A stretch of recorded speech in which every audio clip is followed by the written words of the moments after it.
একই স্বপ্নে ভর করে পাড়ি দিয়েছিলেন প্রবাসে, পরিবারের মুখে হাসি ফোটাতে, অভাবের সংসারে স্বস্তি আনতে। কিন্তু ফিরলেন চারজনই সাদা কাফনে মোড়ানো নিথর দেহ হয়ে।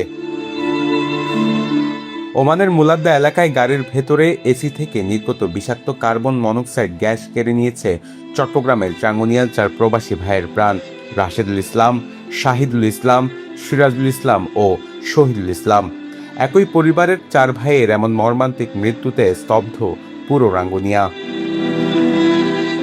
বুধবার ভোরে 2টি ফ্রিজার অ্যাম্বুলেন্সে করে মরদেহগুলো পৌঁছায় হোসনাবাদ ইউনিয়নের লালনগরের বাড়িতে। যে বাড়িতে একসময় ছিল আনন্দের জোয়ার, সে বাড়িতে এখন শোকের কালো ছায়া। 4টি সাদা কাফন যেন একসাথে লিখে দিল একটি পরিবারের জীবনের সবচেয়ে অন্ধকার অধ্যায়। যে মা সন্তানদের জন্য প্রতিদিন দোয়া করতেন যাতে নিরাপদে ফিরে আসে, সে মায়ের চোখে এখন শুধুই শূন্যতা। আজ তাদের ফিরতে হলো নিথর দেহ হয়ে। প্রবাস শুধু স্বপ্নের নয়, কখনো কখনো প্রবাস হয়ে ওঠে না ফেরার গল্প।